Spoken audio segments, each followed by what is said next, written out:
1972년 7월 4일 발표된 남북 공동성명은 해방 이후 장기간 단절되어 있던 남북한 사이에 처음으로 공식적인 합의가 이루어진 사건이었습니다. 이 성명은 단순한 선언을 넘어 분단체제 속에서도 대화를 통해 접점을 찾을 수 있다는 가능성을 보여주었다는 점에서 역사적 의미가 큽니다. 이 성명이 나오게 된 배경에는 당시 한반도를 둘러싼 국제 정세가 자리하고 있었습니다.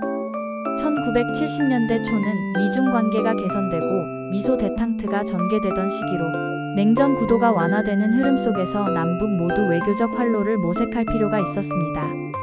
남한은 박정희 정부가 유신체제를 공고히 하는 과정에서 체제 정당성을 강화할 수단이 필요했고, 북한 역시 김일성 체제를 국제적으로 인정받고 내부 결속을 다질 계기를 찾고 있었습니다. 이런 이해관계가 맞아떨어지면서 비밀리에 접촉이 시작되었고, 결국 서울과 평양이 동시에 발표하는 형식으로 공동성명이 나오게 된 것입니다. 7.4 공동성명의 핵심은 이른바 통일 3대 원칙으로 요약됩니다. 첫째, 통일은 외세의 간섭 없이 자주적으로 해결해야 한다는 자주 원칙. 둘째, 무력 충돌이나 무력에 의한 방식이 아닌 평화적 방법으로 통일을 이루어야 한다는 점. 셋째, 사상과 이념, 제도의 차이를 초월하여 민족적 대단결을 추구해야 한다는 민족 대단결 원칙입니다. 또 남북 간 상시 대화를 위한 직통 전화선을 설치하고 이후 협의를 이어가기 위한 남북조절위원회를 구성하기로 합의한 것도 중요한 내용이었습니다.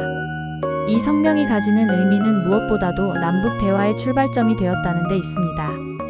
해방 이후 27년간 군사적 대치와 적대적 선전만 이어오던 남북이 처음으로 한자리에 앉아 대화라는 방식을 선택했다는 것은 이후의 모든 남북 합의의 기초가 되었습니다. 물론 성명 발표 이후 곧바로 군사적 긴장이 완화되거나 통일 논의가 진전되지는 못했습니다. 정치적 계산과 체제 경쟁의 벽이 여전히 높았기 때문입니다.